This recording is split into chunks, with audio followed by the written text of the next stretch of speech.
Hi friends, అందరికీ నమస్కారం. Success మంత్ర ఛానల్కి తిరిగి స్వాగతం. ఫ్రెండ్స్, ఈరోజు మనం చెప్పుకోబోయేటువంటి నోటిఫికేషన్ వచ్చేసి మినిస్ట్రీ ఆఫ్ రైల్వే కింద పనిచేస్తున్నటువంటి టీఎఫ్సీ సిఏఎల్ నుంచి అయితే కనుక విడుదలవటం జరిగిందండి. దాదాపుగా 1070కి పైగా పోస్టులు ఈ యొక్క నోటిఫికేషన్ ద్వారా అయితే భర్తీ చేస్తున్నారు.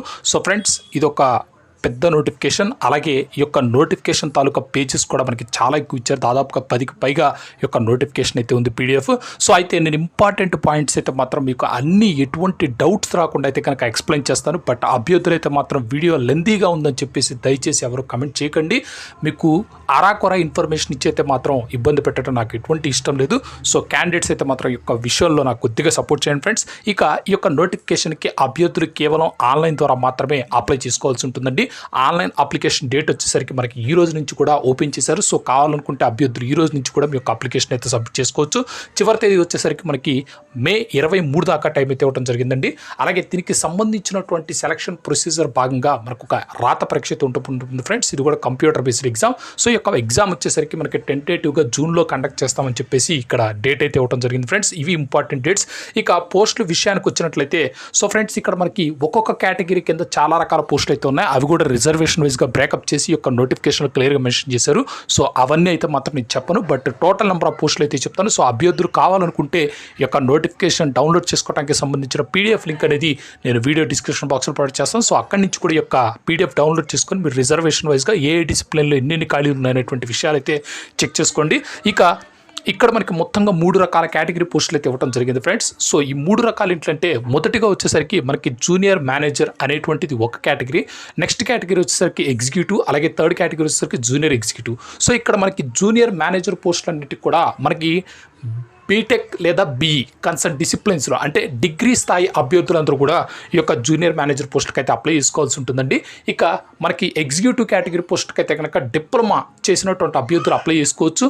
ఇక చివరగా జూనియర్ ఎగ్జిక్యూటివ్ పోస్టుకు వచ్చేసరికి 10th పాటుగా కన్సర్న్ ట్రేడ్లో ఐటీఐ కంప్లీట్ చేసినటువంటి అభ్యర్థులు అప్లై చేసుకోవచ్చు. సో బేసిక్గా ఇంజనీరింగ్ క్యాండిడేట్స్కి అయితే మాత్రం ఈ యొక్క నోటిఫికేషన్ అయితే చాలా యూస్ఫుల్గా ఉంటుందండి. ఒకవేళ కనుక మీరు డిప్లొమా క్యాండిడేట్స్ కనుక మీరు పోస్టులకి ఇంజనీరింగ్ వాళ్ళు అంటే డిగ్రీ వాళ్ళు అప్లై చేయాలనుకున్నా సరే అప్లై చేసుకోవడానికి ప్రొవిజన్ అయితే ఇచ్చారు. సో చాలా మంచి నోటిఫికేషన్ ఫ్రెండ్స్. దాదాపుగా చాలామంది క్యాండిడేట్స్కి యూస్ఫుల్గా ఉండేటువంటి నోటిఫికేషన్ ఇది. ఇక పోస్టులు కనుక చూసుకున్నట్లయితే జూనియర్ మేనేజర్ సివిల్ కింద మనకి మొత్తంగా 31 పోస్టులు అయితే ఉన్నాయి ఫ్రెండ్స్. దీనికైతే ఇక్కడ మనం చూసుకున్నట్లయితే bachelor degree in civil engineering. So మనకి సివిల్ ఇంజనీరింగ్లో బీటెక్ కానీ బ్యాచిలర్ డిగ్రీ చేసినటువంటి అభ్యర్థులు అప్లై చేసుకోవచ్చు. పాస్ పర్సంటేజ్ మాత్రం ఖచ్చితంగా అందరికీ 60% అయితే ఇవ్వడం జరిగింది ఫ్రెండ్స్. సో ఫస్ట్ క్లాస్ డిగ్రీతో పాస్ అయి ఉండాలి. ఇక అలాగే junior manager operations BD. So ఈ యొక్క ఆపరేషన్స్ బీడీ పోస్ట్కి మాత్రం మనకి కంపల్సరీగా ఎంబీఏ కానీ లేకపోతే కనుక పోస్ట్ గ్రాడ్యుయేషన్ డిప్లొమాస్ చేసినటువంటి క్యాండిడేట్స్ అయితే కనుక అప్లై చేసుకోమని చెప్తున్నారండి. ఈ యొక్క ఎంబీఏ కనుక మీరు 5 years ఎంబీఏ ఉంటుంది ఫ్రెండ్స్ కొన్ని యూనివర్సిటీస్లో. సో ఇంటిగ్రేటెడ్ కోర్సెస్ అంటారు. సో ఇంటిగ్రేటెడ్ ఎంబీఏ చేసినటువంటి అభ్యర్థులు కూడా ఈ యొక్క పోస్ట్కి అప్లై చేసుకోవడానికి ఎలిజిబుల్ అని చెప్పేసి నోటిఫికేషన్లో క్లియర్గా మెన్షన్ చేశారు. సో ఇక junior manager operations and BD కింద మొత్తంగా 77 పోస్టులు అయితే ఉన్నాయి. ఇక జూనియర్ మేనేజర్ మెకానికల్ కింద కనుక చూసుకున్నట్లయితే మళ్ళీ మనకి బీటెక్ లేదా బీఈ బ్యాచిలర్ డిగ్రీ మనకి ఇక్కడ ఎలక్ట్రికల్ ట్రేడ్ లేకపోతే మెకానికల్ ట్రేడ్ చేసినటువంటి అభ్యర్థులు అప్లై చేసుకోవచ్చు. ఏ సెక్టార్స్లో ఈ యొక్క డిగ్రీలు పొందుండాలనేటువంటి ఇన్ఫర్మేషన్ క్లియర్గా మెన్షన్ చేశారు. 60% పాస్ పర్సెంట్ అయితే పాస్ అయి ఉండాలి. సో మొత్తంగా పోస్ట్ అయితే 3 అయితే ఇవ్వడం జరిగింది. ఇక నెక్స్ట్ ఎగ్జిక్యూటివ్ కేటగిరీ అంటే ఎగ్జిక్యూటివ్ కేటగిరీ వచ్చేసరికి మనకి ఇక్కడ ఓన్లీ డిప్లొమా క్యాండిడేట్స్. ఒకవేళ డిప్లొమా క్యాండిడేట్స్ లేకపోతే కనుక మీరు బీటెక్ క్యాండిడేట్స్ కూడా ఈ యొక్క పోస్ట్కి అయితే అప్లై చేసుకోవచ్చు. సో ఇక్కడ ఎగ్జిక్యూటివ్ సివిల్ పోస్టులకు కనుక చూసుకున్నట్లయితే సివిల్ ఇంజనీరింగ్ లేకపోతే సివిల్ డిపార్ట్మెంట్స్లో డిప్లొమా చేసినటువంటి అభ్యర్థులు అప్లై చేసుకోవచ్చు. పాస్ పర్సెంటేజ్ అయితే కనుక 60%. మొత్తంగా 73 పోస్టులు అయితే ఇవ్వడం జరిగింది. ఇక అలాగే ఎగ్జిక్యూటివ్ ఎలక్ట్రికల్ వచ్చేసరికి సో సేమ్ ఫ్రెండ్స్ మనకి డిప్లొమా ఎలక్ట్రికల్ ట్రేడ్స్లో చేసినటువంటి అభ్యర్థులు అప్లై చేసుకోవచ్చు. మొత్తంగా 42 పోస్టులు అయితే ఉన్నాయి. ఇక సిగ్నల్ అండ్ టెలికమ్యూనికేషన్ వచ్చేసరికి మనకి ఐటీలో కానివ్వండి లేకపోతే ఎలక్ట్రికల్ ఎలక్ట్రానిక్స్ ఇలాంటి వాటిల్లో డిప్లొమా చేసినటువంటి క్యాండిడేట్స్ అప్లై చేసుకోవచ్చు. ఇక స్పెసిఫిక్గా ఆపరేషన్స్ అండ్ బీడీకి అయితే మాత్రం మీరు గ్రాడ్యుయేషన్ ఏదైనా పర్లేదు ఫ్రెండ్స్. మీరు కామర్స్ కానివ్వండి, ఆర్ట్స్ కానివ్వండి, సైన్స్ కానివ్వండి, ఏదైనా పర్వాలేదు. జస్ట్ ఒక గ్రాడ్యుయేషన్ డిగ్రీ 60% మార్కులతో పాస్ అయినటువంటి అభ్యర్థులందరూ ఈ యొక్క ఎగ్జిక్యూటివ్ ఆపరేషన్స్ బీడీ పోస్ట్కి అప్లై చేసుకోవచ్చు. మొత్తంగా 237 పోస్టులు అయితే ఉన్నాయి. సో ఎక్కువ మందికి యూస్ఫుల్గా ఉండేటువంటి పోస్టులు అయితే మాత్రం ఈ యొక్క నోటిఫికేషన్ ఇవే friends. Executive operations and BD business development అనమాట. ఇక నెక్స్ట్ ఎగ్జిక్యూటివ్ మెకానికల్ కనుక చూసుకున్నట్లయితే 3 పోస్టులు అవుతున్నాయి ఫ్రెండ్స్. మనకి మెకానికల్ విభాగాలకు సంబంధించినటువంటి వాటిలో డిప్లొమా పొందినటువంటి అభ్యర్థులు అప్లై చేసుకోవచ్చు. ఇక చివరిగా జూనియర్ ఎగ్జిక్యూటివ్ అనేటువంటి కేటగిరీ పోస్టులకి మనకి కేవలం 10th పాటుగా కన్సల్టెంట్లో ఐటీఐ పాస్ ఉంటారు ఫ్రెండ్స్. ఇక్కడ కనుక చూసుకున్నట్లయితే జూనియర్ ఎగ్జిక్యూటివ్ ఎలక్ట్రికల్ 135 పోస్టులు ఉన్నాయి. సో ఇక్కడ మనకి 10th పాటుగా ఈ యొక్క ఎలక్ట్రికల్ ట్రేడ్లో ఐటీఐ పాస్ అయినటువంటి వాళ్ళు అప్లై చేసుకోవచ్చు. ఇక్కడ సిగ్నల్ అండ్ టెలికమ్యూనికేషన్ కూడా 147 పోస్టులు అయితే ఇచ్చారు. సేమ్ మనకి ఇక్కడ 10th పాటుగా ఇక్కడ ఐటీ కానీ టెక్నికల్ కానీ అప్లైడ్ ఎలక్ట్రానిక్స్ డిజిటల్ ఎలక్ట్రానిక్స్ వీటిలో ట్రేడ్లో పాస్ అయినటువంటి అభ్యర్థులు అప్లై చేసుకోవచ్చు. ఇక మళ్ళీ జూనియర్ ఎగ్జిక్యూటివ్ ఆపరేషన్స్ బీడీ దీనికి వచ్చేసరికి మనకి ఇక్కడ 10th పాటుగా ఏదైనా ట్రేడ్లో ఐటీఐ పాస్ అయినటువంటి అభ్యర్థులు అప్లై చేసుకోవచ్చు ఫ్రెండ్స్. సో మనకి దీనిలో ఎటువంటి స్పెసిఫికేషన్ అడగటం లేదు. ఎవరైనా సరే జస్ట్ 10th పాటు ఐటీఐ కంప్లీట్ ఉంటే కనుక ఈ యొక్క ఆపరేషన్స్ బీడీ అప్లై చేసుకోవచ్చు. వీటికి కూడా వేకెన్సీ వచ్చేసరికి 225 దాకా అయితే ఇవ్వడం జరిగింది. సో ఎక్కువ మందికి యూస్ఫుల్గా ఉండేటువంటి పోస్టులు ఇవి కూడా.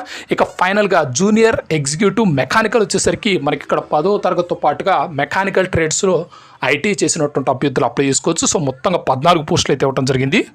సో ఫ్రెండ్స్ ఇప్పటిదాకా అయితే కనుక మనకి ఎన్ని పోస్టులు ఖాళీగా ఉన్నాయి వాటికి సంబంధించినటువంటి క్వాలిఫికేషన్స్ వివరాలు అయితే చూడటం జరిగింది ఫ్రెండ్స్. ఇక అలాగే ఈ యొక్క పోస్టులకి సంబంధించినటువంటి శాలరీస్ కనుక చూసుకున్నట్లయితే మనం స్టార్టింగ్లో చెప్పుకున్నాం వీటిని మనం 3 రకాల కేటగిరీలు చేసుకున్నాం. సో వీటిలో మొదటిగా జూనియర్ మేనేజర్ కేటగిరీ పోస్టులు అన్నిటికీ కూడా మనకి 50,000 నుంచి 1,60,000 దాకా అయితే కనుక శాలరీ వస్తుందండి. ఇక ఎగ్జిక్యూటివ్ కేటగిరీకి సంబంధించినటువంటి పోస్టులు అన్నిటి కూడా మనకు శాలరీ కనుక చూసుకున్నట్లయితే 30,000 నుంచి 1,20,000 దాకా కూడా శాలరీ వస్తుంది ఫ్రెండ్స్. ఇక చివరిగా జూనియర్ ఎగ్జిక్యూటివ్కి సంబంధించినటువంటి పోస్టులకి అయితే కనుక మనకి దాదాపుగా 25,000 నుంచి 68,000 దాకా మీకు శాలరీ అయితే ఇవ్వడం జరుగుతుందండి. ఇవన్నీ కూడా కేవలం రెగ్యులర్ ఉద్యోగాలు మాత్రమే. మీకు వీటిలో ఎటువంటి కాంట్రాక్ట్ కానీ అడ్హాక్ పోస్టులు అయితే లేవు. ఇక మనకి ఏజ్ కనుక చూసుకున్నట్లయితే జనవరి 1, 2021 నాటికి జూనియర్ మేనేజర్ పోస్టులకి అయితే 18 సంవత్సరాల నుండి 27 సంవత్సరాల లోపు ఉన్నటువంటి అభ్యర్థులు అప్లై చేసుకోవాల్సి ఉంటుందండి. ఎగ్జిక్యూటివ్ కేటగిరీ పోస్టులకి అయితే 30 సంవత్సరాల లోపు, జూనియర్ ఎగ్జిక్యూటివ్ పోస్టులకైనా సరే మనకు 30 సంవత్సరాల లోపు ఉన్నటువంటి క్యాండిడేట్స్ అయితే అప్లై చేసుకోవాల్సి ఉంటుంది. So age relaxations government of India మనకి ఏదైతే రిజర్వ్డ్ కేటగిరీ క్యాండిడేట్స్కి ఇస్తుందో అవన్నీ కూడా యొక్క నోటిఫికేషన్కి వర్తిస్తాయి ఫ్రెండ్స్. సో ఓబీసీ క్యాండిడేట్స్కి అదనంగా 3 సంవత్సరాల దాకా, ఎస్సీ ఎస్టీ క్యాండిడేట్స్కి అదనంగా 5 సంవత్సరాల దాకా, పిహెచ్ క్యాండిడేట్స్కి 10 సంవత్సరాల దాకా, ఎక్సర్మిస్ మెకానిక్ అయితే కనుక మనకి ఏజ్ రిలాక్సేషన్స్ ఏవైతే వర్తిస్తాయో అవన్నీ కూడా ఈ నోటిఫికేషన్కి అయితే వర్తిస్తాయి. సో మీరు ఆ రిజర్వేషన్ ప్రకారం కూడా మీరు యొక్క నోటిఫికేషన్కి అయితే అప్లై చేసుకోవచ్చు. సో ఫ్రెండ్స్ ఇక అప్లికేషన్ ఫీజు విషయానికి వచ్చినట్లయితే మనకి ఇక్కడ జూనియర్ మేనేజర్ పోస్టులకి అయితే కనుక 1,000 రూపాయల దాకా, ఎగ్జిక్యూటివ్ పోస్టులకి 900 దాకా, జూనియర్ ఎగ్జిక్యూటివ్ పోస్టులకి అయితే 700 రూపాయల దాకా ఫీజు చెల్లించాల్సి ఉంటుందండి. అయితే ఫీజు చెల్లించాల్సినటువంటి అభ్యర్థులు కనుక చూసుకున్నట్లయితే unreserved OBC non creamy layer అలాగే ఎకనామికల్ వీకర్ సెక్షన్ వారు మాత్రమే ఈ ఫీజు అయితే పే చేయాల్సి ఉంటుందండి. మిగతా అభ్యర్థులు ఎవ్వరు కూడా ఈ యొక్క ఫీజు పే చేయాల్సినటువంటి పని లేదు. అందరూ ఫ్రీగా మీ యొక్క అప్లికేషన్ అయితే సబ్మిట్ చేసుకోవచ్చు. ఇక ఫైనల్గా సెలక్షన్ ప్రొసీజర్ విషయానికి వచ్చినట్లయితే ఇక్కడ మనకి సెలక్షన్ ప్రొసీజర్ ఎలా ఉండబోతుంది అనేటువంటిదంతా కూడా ఒక టేబుల్ రూపంలో అయితే ఇవ్వడం జరిగింది ఫ్రెండ్స్, మనకి ట్రేడ్ అలాగే పోస్ట్ వైజ్గా. సో ఇక్కడ కనుక మీరు గమనించినట్లయితే కంప్యూటర్ బేస్డ్ టెస్ట్ అనేది అందరికీ కంపల్సరీగా ఒక ఎగ్జామ్ అయితే ఉంటుంది ఫ్రెండ్స్. ఏ కేటగిరీకి అప్లై చేసిన ఈ యొక్క సిబిటీ అయితే ఉంటుంది. ఇక కంప్యూటర్ బేస్డ్ యాప్ట్యూడ్ టెస్ట్ అనేది మనకి కేవలం executive operations and BD, so గ్రాడ్యుయేషన్తో 60% మార్కులతో పాస్ అయినటువంటి అభ్యర్థులకు మాత్రం ఈ యొక్క సిబిఏటి అనేది కూడా కండక్ట్ చేస్తారు. మిగతా అటువంటి అభ్యర్థులకి కూడా ఇలాంటిది ఏమి ఉండదు ఫ్రెండ్స్. ఇక డాక్యుమెంట్ వెరిఫికేషన్ అనేది కామన్. ఇక ఇంటర్వ్యూ కనుక చూసుకున్నట్లయితే కేవలం బీఈ లేదా బీఎస్సీ బీటెక్ ఇలా డిగ్రీ స్థాయి పోస్టులతో మనకి ఏదైతే జూనియర్ మేనేజర్ పోస్టులు ఇచ్చారో వాటికి మాత్రమే ఇంటర్వ్యూ అయితే కనుక కండక్ట్ చేస్తారు. మిగతా పోస్టులకి ఇంటర్వ్యూ కూడా లేదు. సో మనకి మ్యాక్సిమం నెంబర్ ఆఫ్ పోస్టులకి ఓన్లీ ఒక కంప్యూటర్ బేస్డ్ ఎగ్జామ్ అయితే ఉంటుంది ఫ్రెండ్స్. దాని ద్వారా మాత్రమే అభ్యర్థుల్ని సెలెక్ట్ చేయడం అనేది జరుగుతుంది. ఈ యొక్క కంప్యూటర్ బేస్డ్ ఎగ్జామినేషన్ విధానం కనుక చూసుకున్నట్లయితే మనకి ఇక్కడ అన్ని మల్టిపుల్ చాయిస్ క్వశ్చన్స్ వస్తాయి ఫ్రెండ్స్. మొత్తం 120 క్వశ్చన్స్ అయితే ఇస్తారు. సిలబస్కి సంబంధించినటువంటి కంటెంట్స్ కోసం ఎనెక్సర్ 3 ఈ యొక్క నోటిఫికేషన్ అయితే కనుక రిఫర్ చేసుకోమని చెప్పారు. సో అభ్యర్థులు ఎవరైతే ఈ యొక్క నోటిఫికేషన్కి అప్లై చేస్తున్నారో ఈ యొక్క ఎనెక్సర్ 3 ప్రింట్అవుట్ తీసుకోండి ఫ్రెండ్స్. దాని ప్రకారం మాత్రమే మీరు ఈ యొక్క నోటిఫికేషన్కి అయితే ప్రిపేర్ అవ్వండి.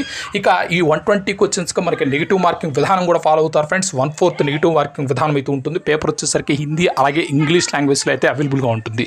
సో ఈ రకంగా అయితే కనుక మనకి యొక్క ఎగ్జామినేషన్ అయితే కండక్ట్ చేస్తామని అయితే చెప్తున్నారు ఫ్రెండ్స్. సో ఇది ఫ్రెండ్స్ మనకి మినిస్ట్రీ ఆఫ్ రైల్వే కింద పనిచేస్తున్నటువంటి dedicated freight corridor corporation of India limited నుంచి వచ్చినటువంటి ఒక మంచి రిక్రూట్మెంట్ నోటిఫికేషన్. అయితే ఈ యొక్క నోటిఫికేషన్ ద్వారా ఎంపిక చేయబడినటువంటి అభ్యర్థులకైతే మొట్టమొదటి పోస్టింగ్ ఖచ్చితంగా తెలుగు రాష్ట్రాల్లో అయితే ఉండదు ఫ్రెండ్స్. సో ఇదొక విషయాన్ని అయితే ఖచ్చితంగా గుర్తుపెట్టుకోండి. మనకి ఎక్కడెక్కడైతే ఈ యొక్క ప్రాజెక్ట్స్ కండక్ట్ చేస్తున్నారో అక్కడ మాత్రమే ప్రస్తుతానికైతే పోస్టింగ్ ఉంటుంది. తర్వాత ఈ యొక్క సంస్థ పాలసీస్ని బట్టి మీకు ట్రాన్స్ఫర్ చేసుకునేటువంటి వెసులుబాటు అయితే ఉంటుంది. సో ఈ యొక్క పాయింట్స్ అన్ని కూడా కన్సిడర్ చేసి అభ్యర్థులు అయితే మాత్రం దయచేసి ఇన్ టైంలో మీ యొక్క అప్లికేషన్ అయితే సబ్మిట్ చేయడానికి అయితే ప్రయత్నం చేయండి ఫ్రెండ్స్. చివరి తేదీ వచ్చేసరికి మే 23వ తారీఖు. ఈ వీడియో కనుక నచ్చినట్లయితే లైక్ చేయడం మర్చిపోద్దు ఫ్రెండ్స్. అలాగే మీ friends and family family members ఎవరైనా సరే గవర్నమెంట్ జాబ్స్ కోసం వెయిట్ చేస్తుంటే వాళ్ళకి ఖచ్చితంగా ఈ వీడియోని మన యొక్క ఛానల్ అయితే రిఫర్ చేయండి. మనకు మంచి జాబ్ నోటిఫికేషన్తో ముందుకు వస్తాను. అప్పటిదాకా అయితే సెలవు. Thank you. Have a nice day. శ్రమయోజైతే.